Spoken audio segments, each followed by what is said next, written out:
Buenos días. Buenos días.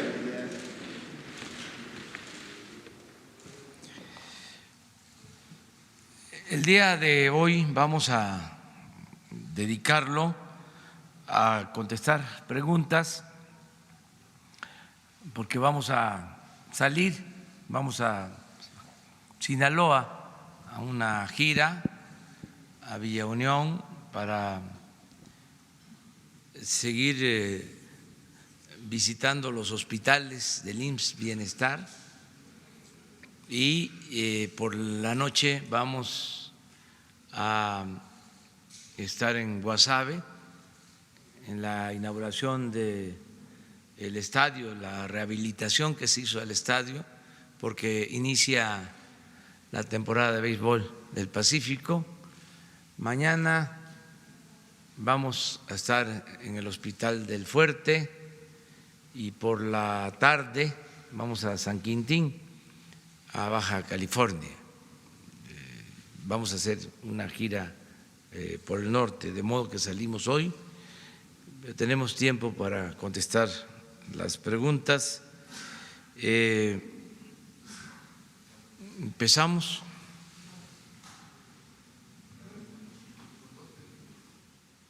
¿Quedaron pendientes? Pero había lista, ¿no? Sí, había lista ahí. Pero buenos días, señor presidente. Eduardo Esquivel Ancona, Análisis Económico, Grupo SDP. Quisiera preguntarle, señor presidente, ¿qué avances tiene el TECMEC en las negociaciones y en qué consiste el anexo 23 de estas negociaciones? ¿Qué es lo que están pidiendo los Estados Unidos? ¿Qué es lo que se está negociando? Bueno, se ha estado hablando con legisladores, acaba de estar una comisión de diputados del Partido Demócrata, nos reunimos, aclaramos dudas, ellos tienen interés en el tema laboral, es hasta admirable, diría yo, que legisladores de Estados Unidos, del Partido Demócrata, estén preocupados por la situación laboral de los trabajadores mexicanos.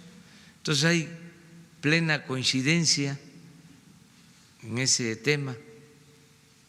Ellos quieren que haya libertad y que haya democracia sindical. Nosotros promovimos una ley con ese propósito y estamos asegurando que se va a aplicar esa ley para que los trabajadores elijan libremente a sus representantes y desde luego que estamos a favor de que mejoren los salarios, las prestaciones. Desde luego esto no se puede hacer por decreto, esto tiene que irse dando de acuerdo a las posibilidades económicas del país, de las empresas, porque se requieren tener las fuentes de trabajo, no quebrar, no cerrar empresas y hacerlo como se llevó a cabo este año en un acuerdo entre el sector privado, el sector obrero y los representantes del gobierno. Se llegó al acuerdo del aumento salarial del 16% y así estamos trabajando ya para el próximo aumento en los salarios. Entonces, ese es el tema que a ellos les importa más y hay coincidencias, y aproveché para enviarle una carta a la señora Pelosi explicando de que nos conviene a los tres pueblos, a las tres naciones, que se apruebe el tratado, que es importante no solo para México, sino también para Estados Unidos y Canadá, y que no debe de asociarse la aprobación del tratado a la cuestión política electoral, porque hay elecciones en Estados Unidos, como es sabido, y queremos que se aísle lo más que se pueda este asunto, para que no se involucre en las diferencias que se generan por contiendas políticas electorales, las pasiones que despiertan los procesos electorales, pues no deben de contaminar lo que tiene relación con la aprobación del tratado. Creo que van bien las cosas, se va avanzando y tengo confianza en que se va a aprobar, porque también creo que en este tema son más las coincidencias que las diferencias, no solo en México, sino también en Estados Unidos, sean del Partido Republicano, sean del Partido Demócrata, hay la convicción de que conviene aprobar el tratado en los dos partidos. Desde luego, es normal que se pida información, se busque llegar a acuerdos en algunos temas que ya están aprobados. Nosotros pues estamos dispuestos a que se apoye el acuerdo, no estamos pidiendo ningún cambio, ya nosotros lo aprobamos, lo aprobó el Ejecutivo en México y lo aprobó el Poder Legislativo, el Congreso. Entonces estamos esperando nada más la decisión de Estados Unidos. ¿Y Canadá? Y de Canadá, creo que en el caso de Canadá hay mejores condiciones. No quiere decir que esté complicado en Estados Unidos. Yo estoy optimista, yo incluso había pensado que para septiembre se aprobaba, todavía no termina octubre, yo creo que puede en este mes aprobarse. No veo conflictos mayores, creo que no conviene a nadie el que se demore, el que se retrase la aprobación del tratado en Estados Unidos. Desde luego, somos respetuosos de la soberanía de ese país y de la independencia del Poder Legislativo, del Congreso de Estados Unidos. Muchas gracias. Miren, está Urbano.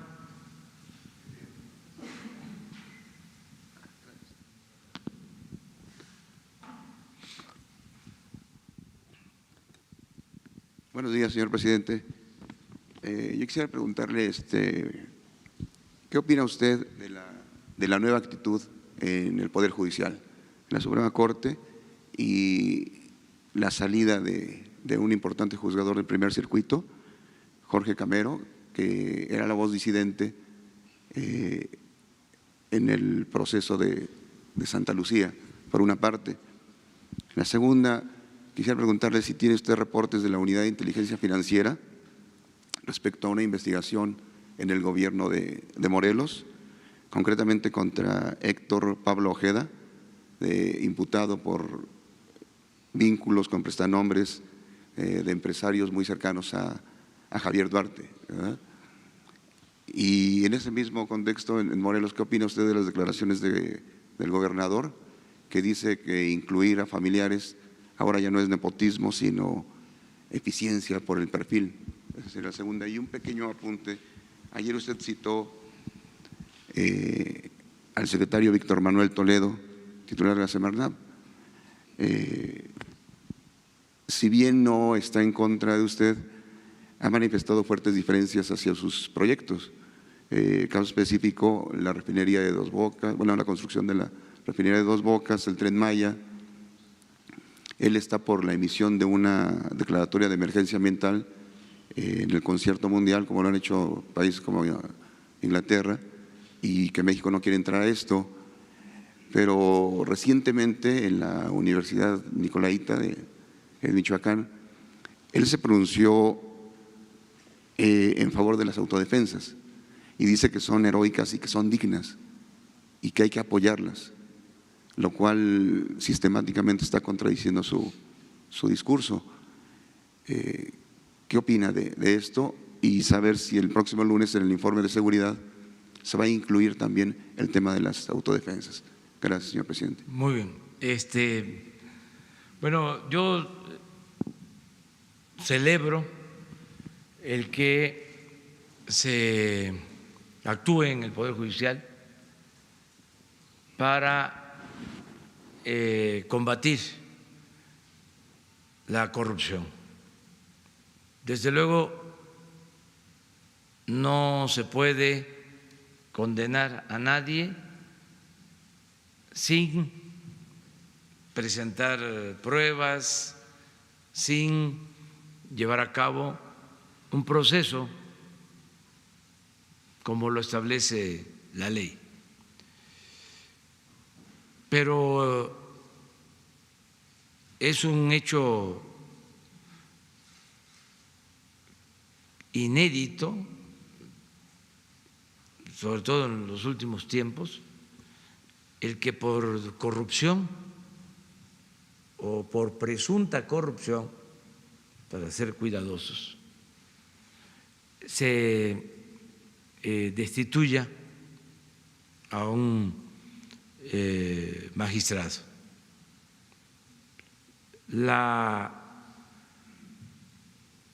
Suprema Corte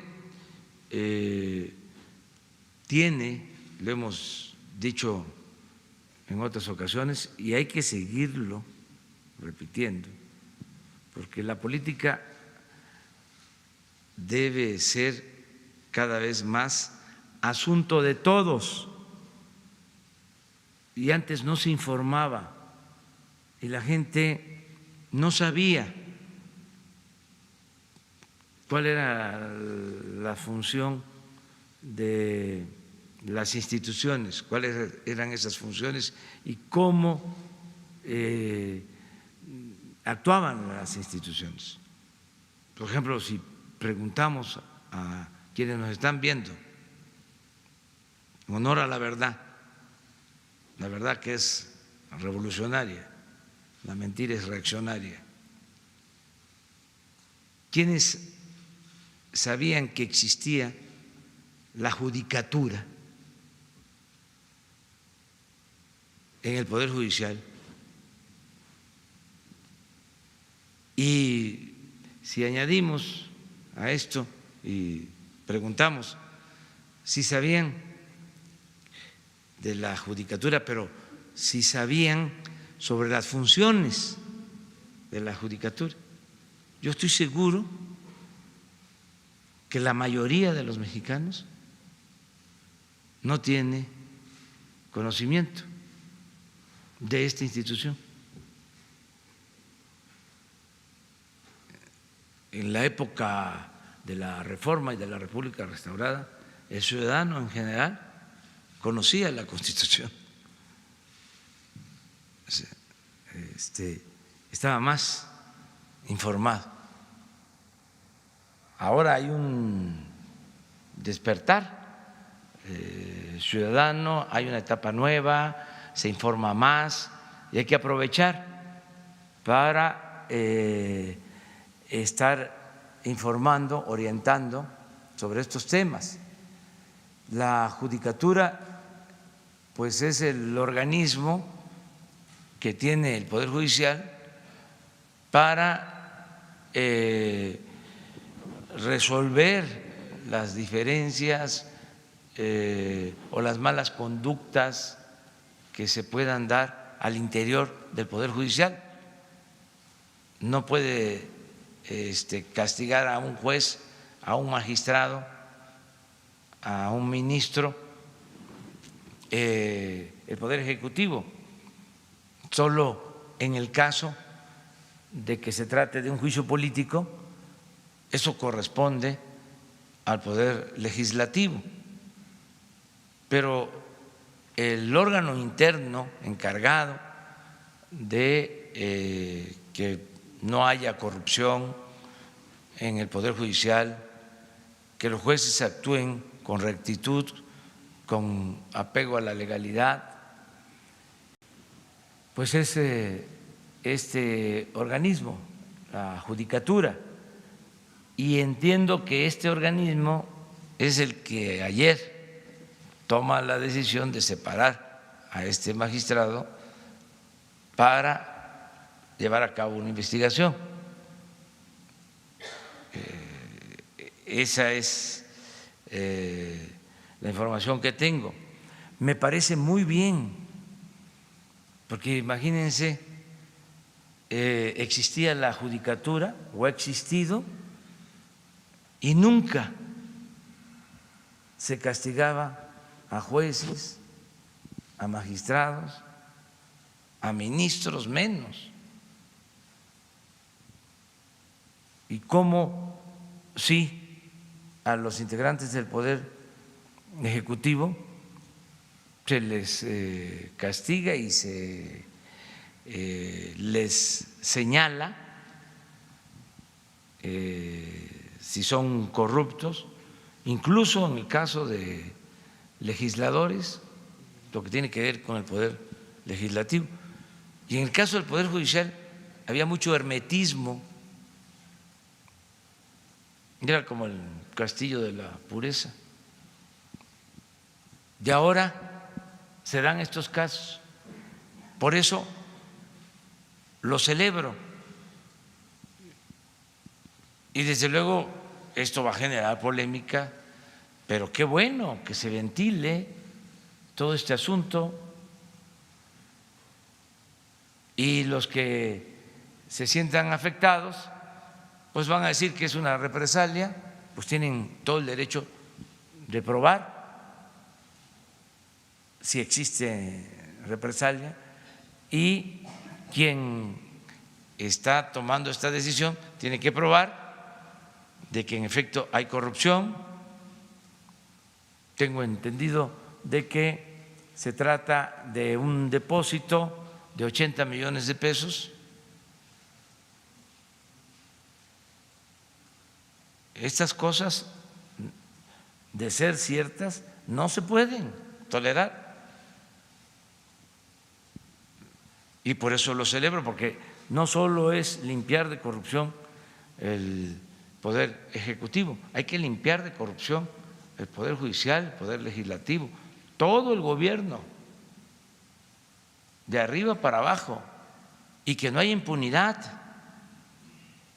Nada de que soy presidente y me protege la Constitución, el 108 de la Constitución, el artículo 108 de la Constitución, y solo puedo ser juzgado por traición a la patria y no puedo ser juzgado por corrupción. El presidente tiene que ser juzgado por todos los delitos, igual que cualquier ciudadano. Y esa es la reforma que queremos que se apruebe en el Congreso. Envié esa iniciativa para modificar el 108 constitucional y tenemos nosotros que dar el ejemplo. Entonces, que nadie se rasgue las vestiduras, ya se acabó aquello de que no se podía tocar al intocable. No hay impunidad.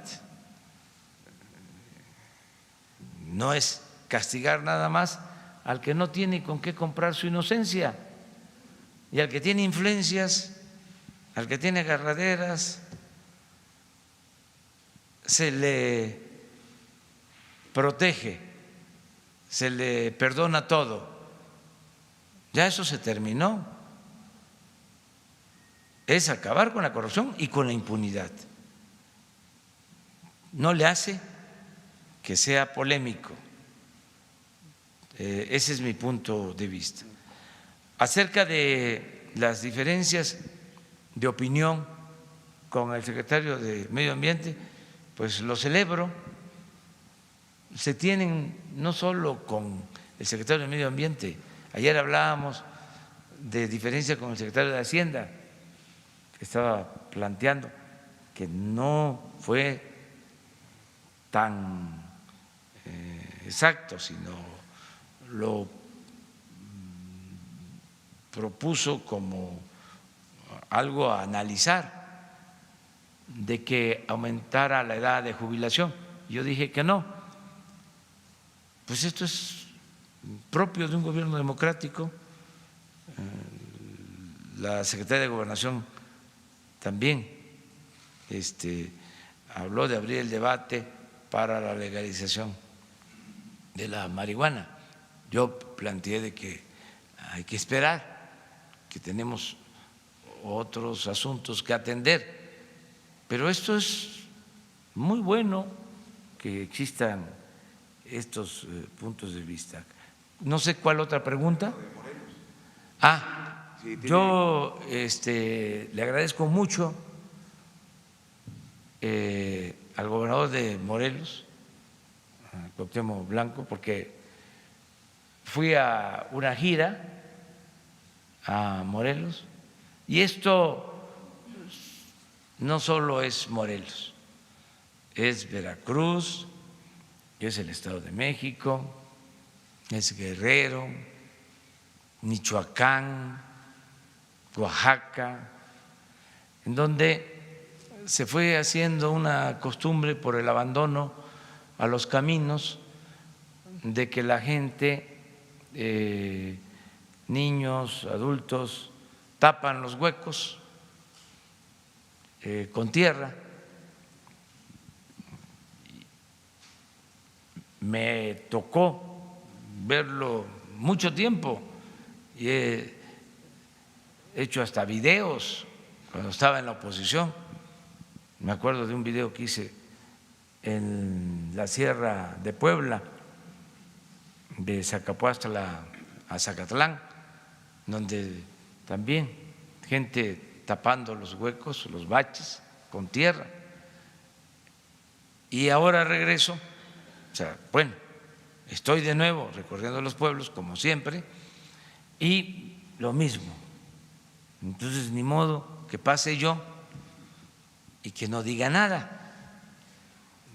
Entonces grabé un video diciendo, vamos a ponernos de acuerdo para resolver esto, que no se tenga que llevar a cabo este tipo de acciones.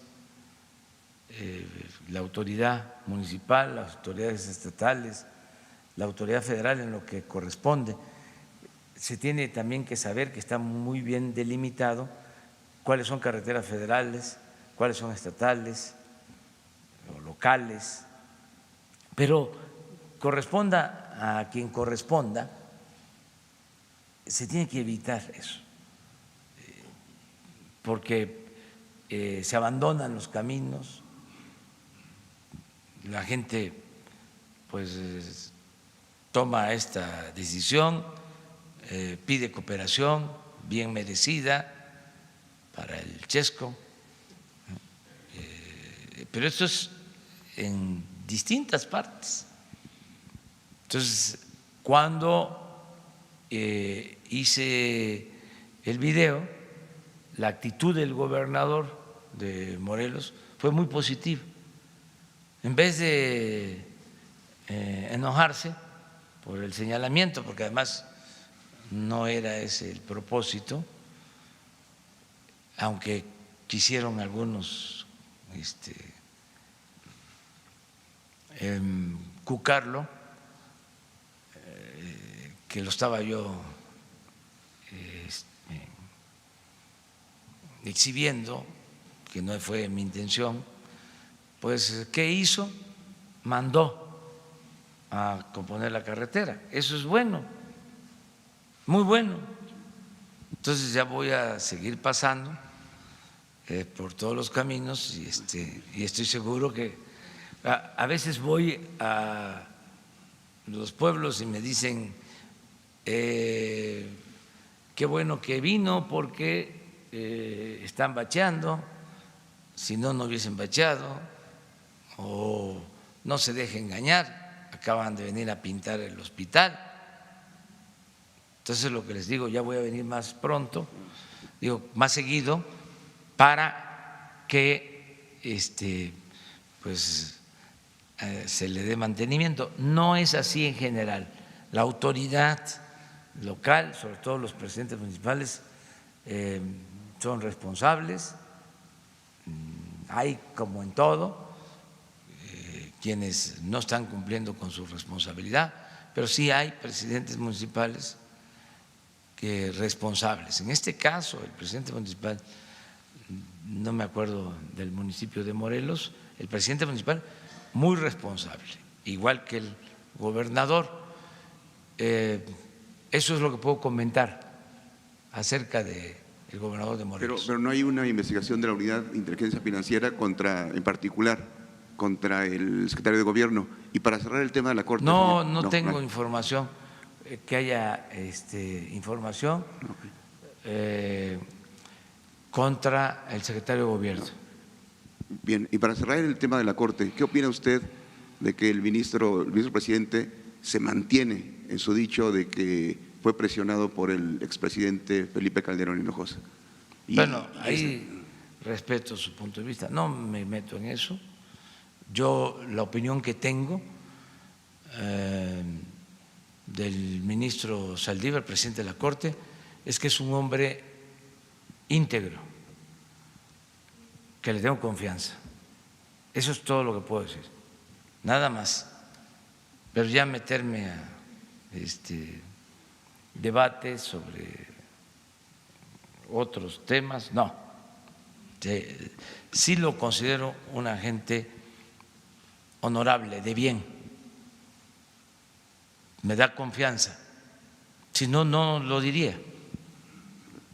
Y eso que está haciendo debe de tener el apoyo de los ciudadanos, porque hay que limpiar el Poder Judicial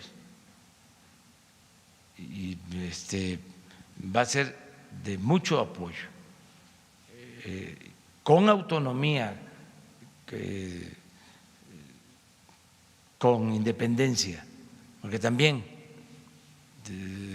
se puede estar pensando que somos nosotros. Yo ni sabía de la existencia de este magistrado, hasta ahora me estoy enterando. No sabía de la existencia de este magistrado. No nos metemos nosotros en estos asuntos. Sí celebro que no se tolere la corrupción, cero corrupción. Estigmatizar al corrupto, también con el matiz de que nadie puede ser juzgado a priori, no es a justicia y luego averiguas, no, todo el mundo tiene derecho a defenderse legalmente, pero si hay indicios de corrupción, no se puede estar en el cargo mientras se hace la investigación para afuera. Y es difícil acumular dinero si se trabaja honestamente en el servicio público. No sé cuánto gana el presidente de la República, 108,000 pesos al año, 1,200,000. Eso si no gastara yo en nada. La verdad que no gasto mucho porque soy austero. Mira, aquí está la cartera, no hay mucho, pero de todas maneras 1,200,000, 1,000,000 con aguinaldo, menos 1,500,000 al año. En 6 años, que no son 6, son menos, 8 millones, 10, 80, o sea, son 10 veces más. Ahí sí que, ¿de dónde?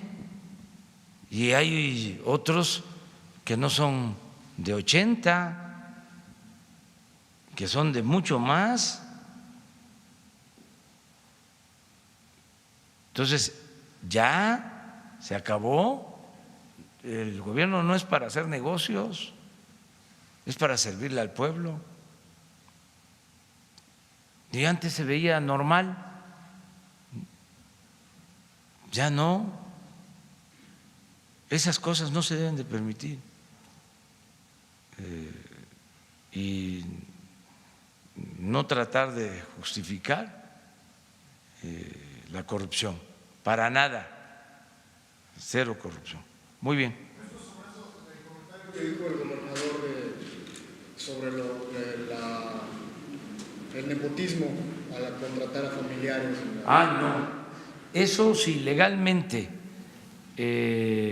está prohibido, no se debe de permitir. Si el gobierno no es el DIF, no es para la familia. Pero él argumenta que cuentan con la capacitación, con las credenciales. Pero si la ley lo prohíbe, aunque sea una eminencia,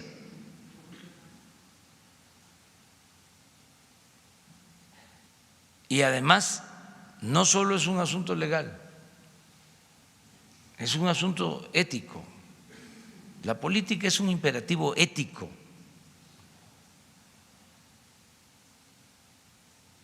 Pero cuando menos lo legal.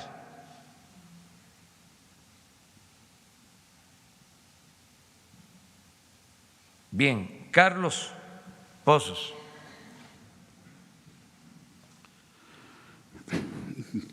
Presidente constitucional de los Estados Unidos mexicanos, su servidor Carlos Pozos, reportero de la revista Petróleo y Energía. Desde 1929, el Congreso de la Unión aprobó la conmemoración del Día de la Raza. Mañana se cumplen 90 años de esta conmemoración con motivo de la raza. Estos datos, presidente, se los doy porque el pasado 18 de septiembre se llevó a cabo la subasta de 120 piezas arqueológicas precolombinas patrimonio mexicano en Francia. En el programa de la compañera Carmen Aristegui, Ana Lilia Herrera, otra gran periodista, da a conocer que en las administraciones del presidente Fox se robaron 651 piezas. Con Calderón se robaron 2.140 piezas y con Enrique Peña Nieto, tan solo al mes de agosto de 2016, se llevaba nada más la cantidad de 2.200 piezas robadas. Mi pregunta es, presidente, tiene varios incisos, corchetes. ¿Qué acciones se van a tomar en contra de esta casa de subastas o quedará en el olvido? ¿Qué acciones va a tomar en contra del tráfico del patrimonio nacional? Y si nos pudiera dar un avance del reclamo del penacho de Moctezuma, y si es posible que la secretaria de Cultura, Alejandra Fraustro, y Diego Prieto de Lina, nos pudiera hablar de esta problemática que día con día se da por parte de europeos, norteamericanos, que les compran las piezas a muchos mexicanos de escasos recursos. Gracias, presidente. Bueno, es un tema muy importante, trascendente, que amerita la definición de la política de la nueva administración, del nuevo gobierno, sobre la protección y la defensa de nuestro patrimonio histórico, cultural. Entonces sí considero que Alejandra Fraustro y el director de ELINA, Diego Prieto, vengan aquí a hablar sobre este tema. Hago ese compromiso, porque sí hemos presentado ya protestas. Invitaríamos también a que nos informaran los diplomáticos de Relaciones Exteriores que han estado tratando este asunto, tanto de la subasta reciente, porque se actuó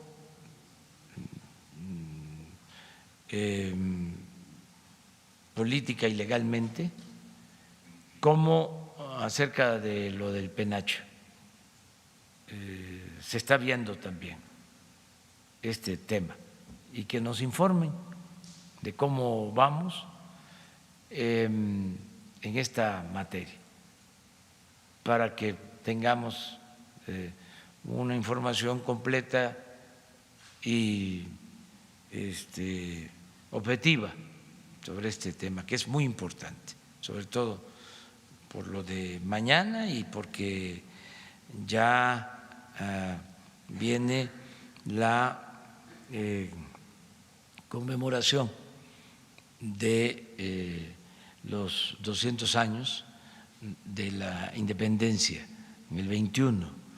Entonces, estamos trabajando también para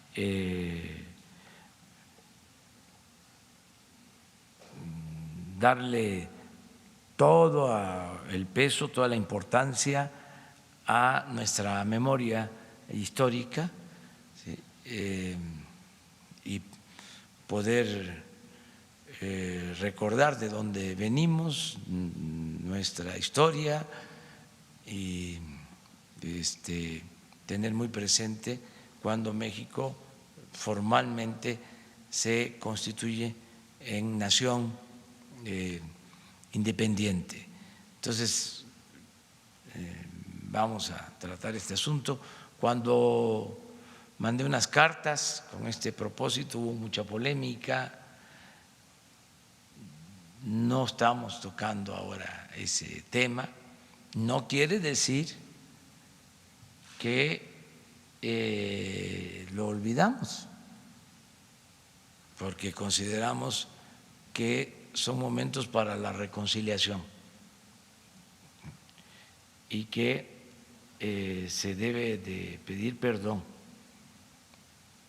por los abusos que se cometieron durante la invasión, en este caso la conquista, y pedir perdón por todas las invasiones y también por la represión a comunidades, a pueblos originarios,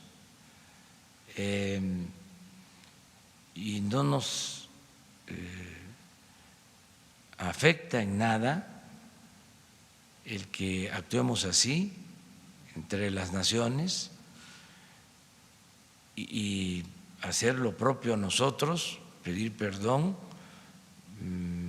por la represión, por atrocidades, por el exterminio que significó, por ejemplo, el trato a los yaquis durante el porfiriato, el destierro de los yaquis, el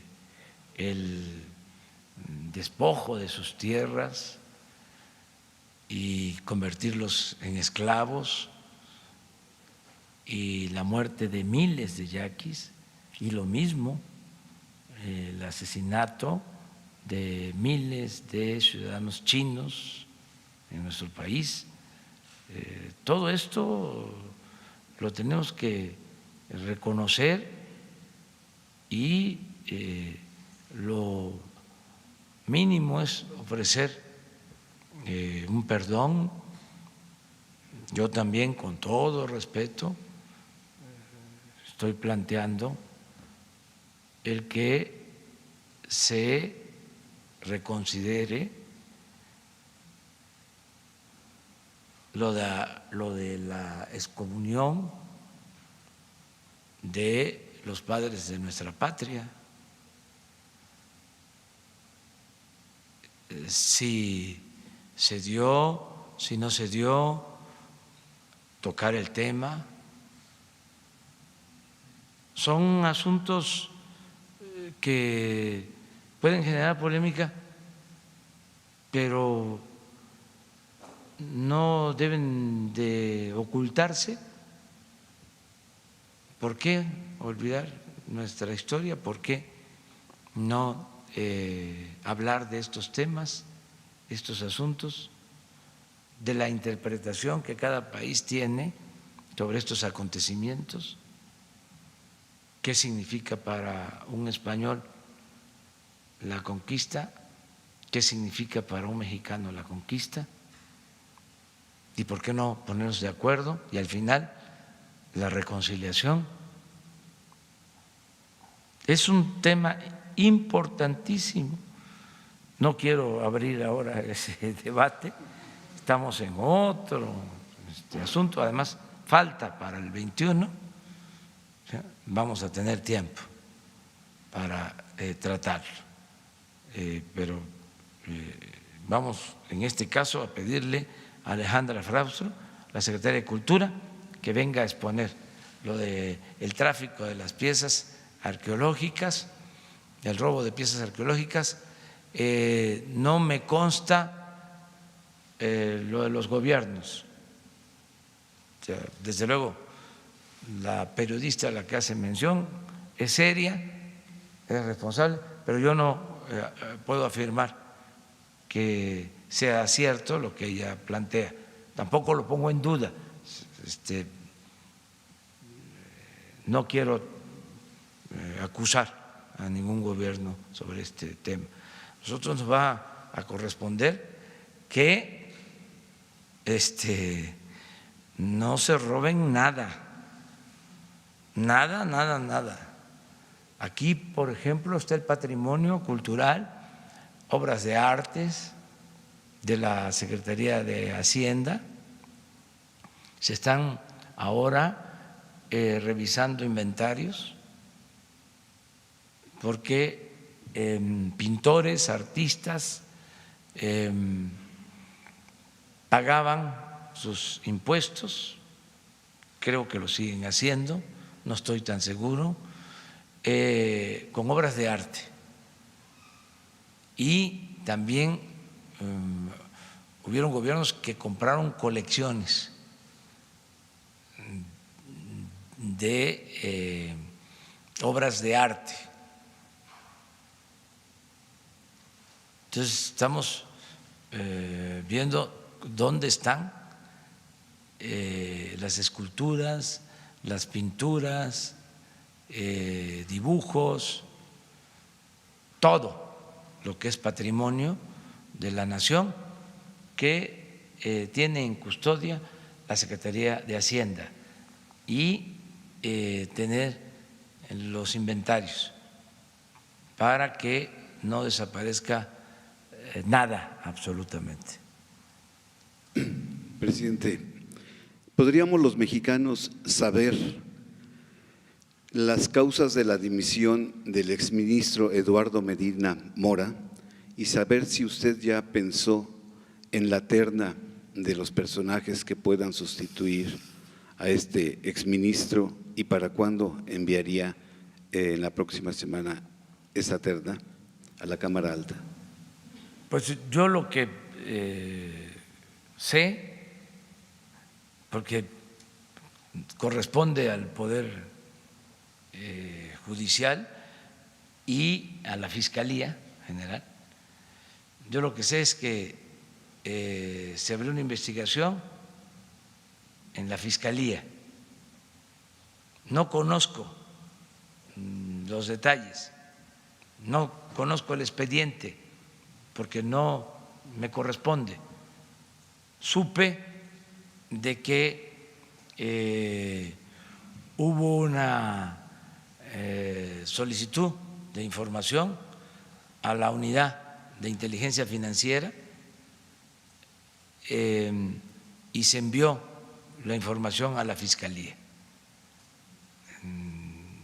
General de la República y que el ministro tomó la decisión de renunciar. Eso es lo que sé. Sí me corresponde la presentación de la terna, lo estoy analizando. Son 11 ministros que integran la Suprema Corte de Justicia de la Nación, 11, de modo que ahora hay 10, no dejan de hacer su labor, si son 10, no es un asunto que amerite resolverse pronto, además debo de tomarme mi tiempo para que la propuesta al Senado sea lo mejor, de lo mejor, sobre todo poniendo por delante la honestidad.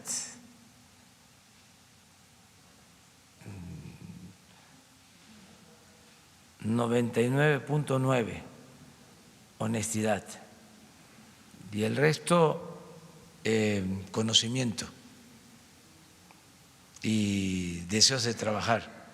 Sea hombre o sea mujer. Sea hombre o sea mujer. Honestos, ¿sí? Mujer o hombre. También creo que hay de los 10 ministros 3 mujeres o dos. Por eso casi es un clamor el que la propuesta que la terna sean mujeres. Pero todo eso lo estoy analizando bien.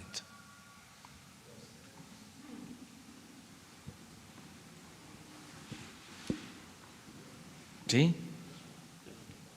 ¿Tú? Hola, presidente, buenos días. Un asunto nada más. En el caso de Medina Mora, ¿permanecen las cuentas congeladas de Medina Mora después de que presentó su renuncia a la Corte? ¿O cuál es la información que tiene? Esa sería la primera pregunta. Y la segunda, ¿cuál es su opinión en torno a que este domingo van a salir, se ha convocado a los ciudadanos de Baja California a salir a una consulta ciudadana para definir si se debe quedar Jaime Bonilla como gobernador 2 o 5 años? Es una consulta financiada por Morena, por el PT y por el Partido Verde. Me gustaría conocer su opinión. Bueno, la información sobre el estado financiero de las cuentas del ministro Medina Mora, no conozco a detalle cómo está. Desde luego, sí se tiene, ¿no?, la información. No sé si legalmente se pueda dar a conocer. Si se puede dar a conocer, le voy a pedir a Santiago Nieto que les informe el día de hoy. Sí, es que ayer justo en su cuenta de Twitter ponía que se habían suspendido algunas cuentas de Medina Mora después de su renuncia a la Suprema Corte. ¿Lo puso quién? Santiago Nieto en su cuenta de Twitter. Esto porque ayer una columna periodística reportaba que pues había como pues sospechaba esta columna de que se habían congelado las cuentas a fin de que pudiera renunciar o antes de que presentara su renuncia a la Corte. Sale Santiago Nieto y dice no es cierto, se las congelamos después de que renunció a la Suprema Corte, pero la pregunta es si permanecían congeladas o si usted tenía algún dato de ese asunto. Es lo que pueda aportar Santiago Nieto. Yo considero que eso es lo real, lo que Santiago está informando. Okay. Y si hace falta más información, y no es contrario al procedimiento legal, pues que se dé toda esta información. Eso es mi punto de vista, que se informe, solamente con la limitante de que no debe de afectarse el debido proceso. Eso es lo único. Sí. Pero si ya lo dio a conocer en el Twitter, quiere decir, él es abogado, que no hay ningún problema. Entonces, es cosa de que vuelva a insistir sobre eso. Hoy va a informar. Entonces, acerca de lo de Baja California, yo voy para allá mañana. Yo no voy a estar el domingo, pero voy a San Quintín, voy a ver lo del sistema de salud en Ensenada y en especial en San Quintín. San Quintín pertenece al municipio de Ensenada. Entonces voy a eso básicamente y no me estoy entrometiendo en este asunto. Yo lo que dije y sostengo es que hay que respetar la decisión de la autoridad competente, que si la autoridad competente, si es el Tribunal Electoral, resuelve de que son 2 años, son 2 años. Al margen de la ley, nada. Por encima de la ley, nadie.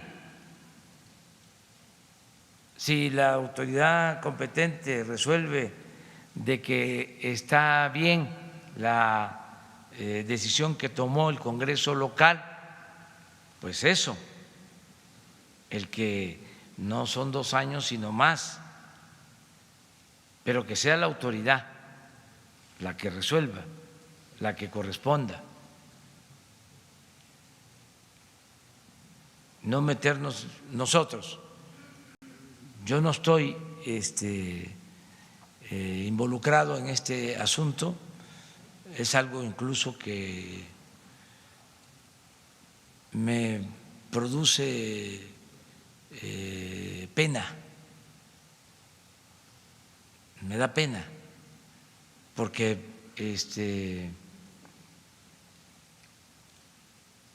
no debe de estarse discutiendo sobre estos asuntos. Hay que respetar lo que establece la Constitución, las leyes y lo que resuelven las autoridades. Ya no es el tiempo de antes.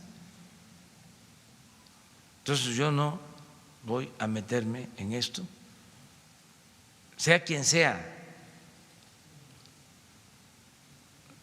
No tolero de nadie el que se viole la Constitución, la letra, el espíritu de la Constitución. Y soy partidario de la democracia. Ese es mi punto de vista sobre este tema. Vamos a esperar. Esa consulta… Hay una instancia, debe de haber una instancia legal que va a resolver. Pues esa instancia… Pero entonces esa consulta no sale sobrando, el sacar a la ciudadanía a que vaya a decidir una decisión que toman los diputados locales y que sobrepasa, inclusive de acuerdo a lo que bien decía ya Olga Sánchez Cordero, pues sobrepasa la jerarquía de la ley y de las decisiones que pueden tomar los diputados locales. No es como pues estar sacando de más a la ciudadanía. ¿No sale sobrando esta consulta? Es que la ciudadanía no es una ciudadanía imaginaria, manipulable.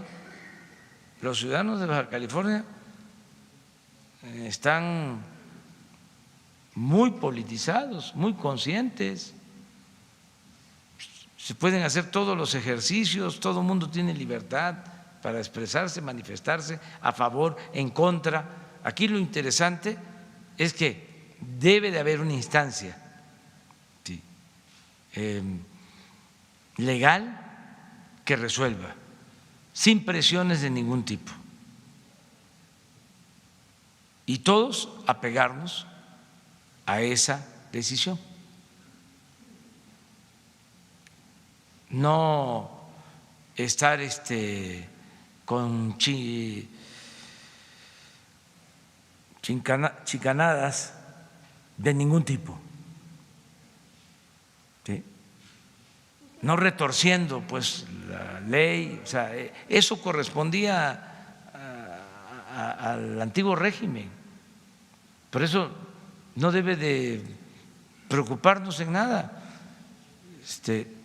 Vamos a esperar a que haya una decisión y acatarla, agotar las instancias legales y ya resolver sobre este asunto. Y no le hace que lo haya planteado Morena o el PT o todos los partidos, porque esta decisión, les recuerdo, de ampliar el periodo, la tomó el Congreso local, que tiene mayoría panista, porque a veces se olvidan las cosas. Entonces, quien sea, no importa. Si se está pisoteando la ley, si se está dañando la democracia, no debe de permitirse. Pero tiene que ser la autoridad la que resuelva. Y si es buena o no es buena la consulta, pues que se haga la consulta, que todo el mundo se exprese, que todo el mundo se manifieste. Al final, en este caso en particular, va a ser la autoridad la que va a resolver. Se lo dejan a la cancha del Poder Judicial. ¿Mande? Se lo dejan a la cancha del Poder Judicial. Sí, que el Poder Judicial resuelva. ¿Y el domingo mantiene su agenda privada aquí en Ciudad de México? ¿El domingo? El domingo, Es que regreso. de San Quintín. Sí, Ok. regreso. Es que me quedo a dormir allá en Ensenada y al día siguiente regreso para acá, domingo. Ok, gracias.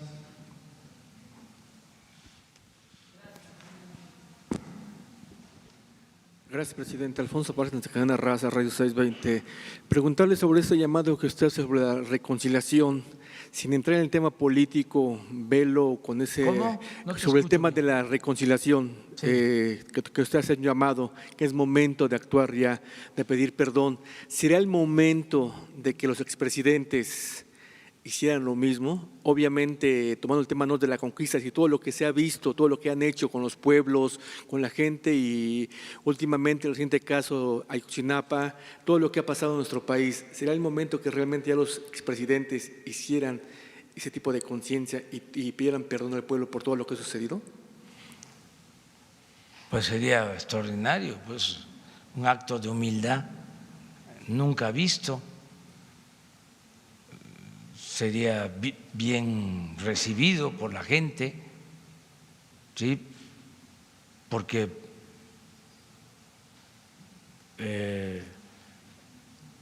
el ofrecer disculpa, el pedir perdón, ¿sí? Es de seres humanos sublimes. O sea, es un acto de humildad extraordinario, excepcional. Es decir, pues yo cometí estos errores, yo me equivoqué en esto y ofrezco disculpas. O sea, no caer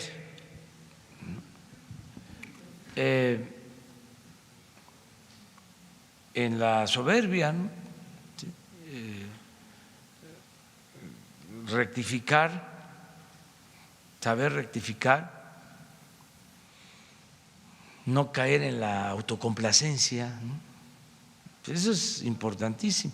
Yo no convoco a eso, eso depende de cada quien, pero si se lograra sería buenísimo para el país, sería algo muy importante. Ya me tengo que ir, porque si no, no llego. A ver. Gracias, presidente. Buenos días. Rodolfo Ortiz, de Grupo 7. El 1 de octubre platicábamos acerca del tema de los CAED, los Centros de Atención de Educación Media Superior para Jóvenes con Discapacidad.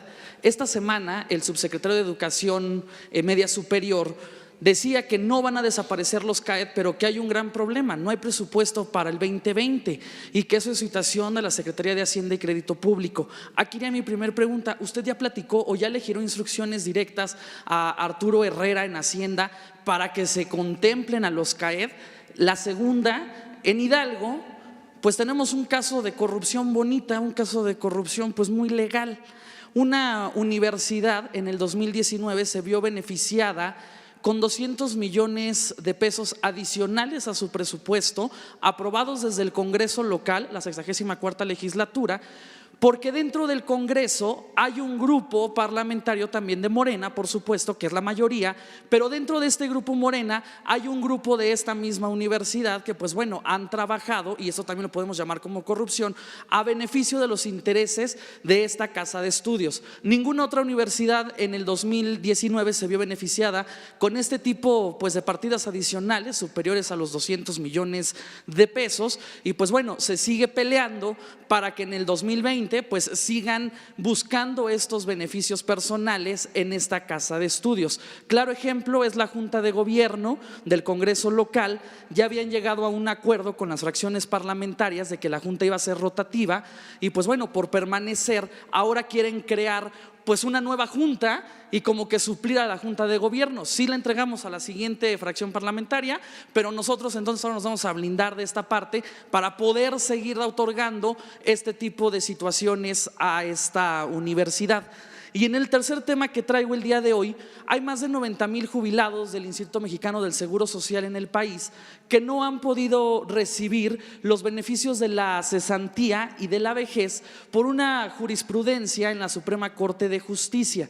Aquí mi pregunta es, presidente, ¿usted de qué manera pudiese ayudar a estos jubilados del IMSS para que reciban este recurso? Estamos hablando que es un promedio de 300,000 pesos, más o menos. Hay algunos pues que son médicos y tienen más de 1 millón de pesos en esta cesantía y vejez para que se los puedan entregar. Ellos han buscado diversas vías, tanto por la vía legal, se han manifestado también pacíficamente aquí en la Ciudad de México y no han logrado y no han tenido un objetivo. Y la última, pues bueno, se acerca el Tianguis de Pueblos Mágicos que va a ser sede Pachuca en el estado de Hidalgo, y también me gustaría saber cuáles son los estados que ya han levantado la mano para los próximos Tianguis de Pueblos Mágicos. Gracias, presidente. Sí, bueno, primero, comentar de que no se cierra ninguna escuela, al contrario, se van a abrir más escuelas. Las escuelas no se pueden cerrar. Segundo, este asunto de la Universidad de Hidalgo, pues se está atendiendo. La Secretaría de Gobernación está ayudando en la conciliación, porque hay dos partes sobre lo de la Universidad de Hidalgo. Lo de los jubilados, pensionados del seguro, le voy a pedir a Zoé Robledo que los atienda, que tú nos ayudes para que quienes tienen esta demanda se entrevisten con Zoé y le planteen. El director del Instituto del Seguro Social, Zoé Robledo, es un extraordinario, muy buen servidor público. Estoy muy contento con su desempeño y es una gente recta y sensible, y si hay un derecho, si es un asunto de justicia, va a ser atendido. Eso es lo que puedo comentar. Lo de los pueblos mágicos, yo estoy constantemente en las comunidades, celebro que se mantengan las costumbres, las tradiciones, las lenguas, nuestras culturas. Celebro eso. No sé si pueda asistir a Pachuca, pero si no puedo yo estar, sin duda va a estar la Secretaría de Cultura y vamos a apoyar todo eso. Ah, claro, Miguel Torruco también.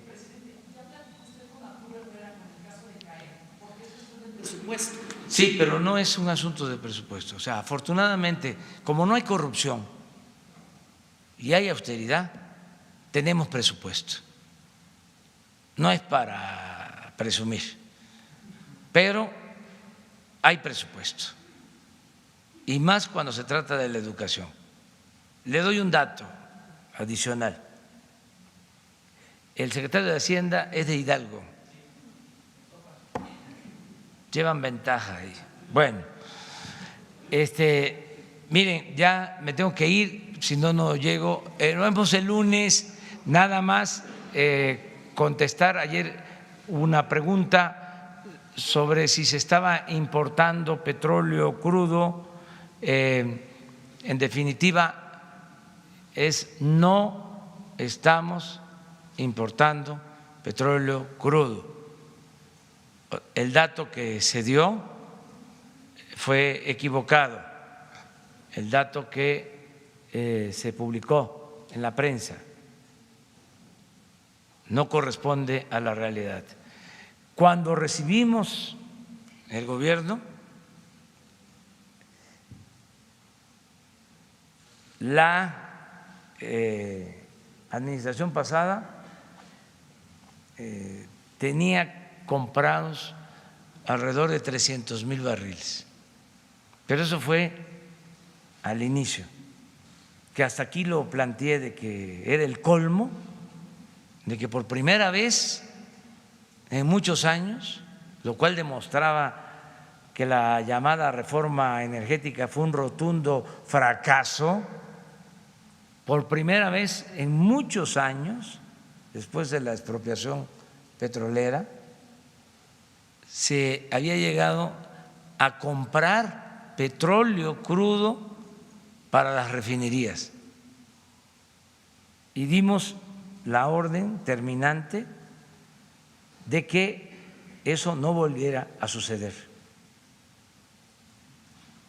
Y ahora, afortunadamente, ya se estabilizó la producción de petróleo, que se estaba cayendo, que venía en picada desde hace 14 años, porque padecimos de administraciones ineficientes y corruptas. El neoliberalismo tiene ese distintivo,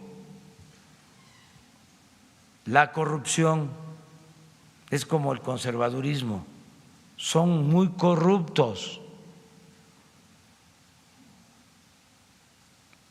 Entonces lo aclaro para que no quede ninguna duda, porque ayer se nos preguntó sobre eso. Hoy se va a entregar un informe al respecto para que tengamos todos los elementos. Y muchas gracias y nos vemos.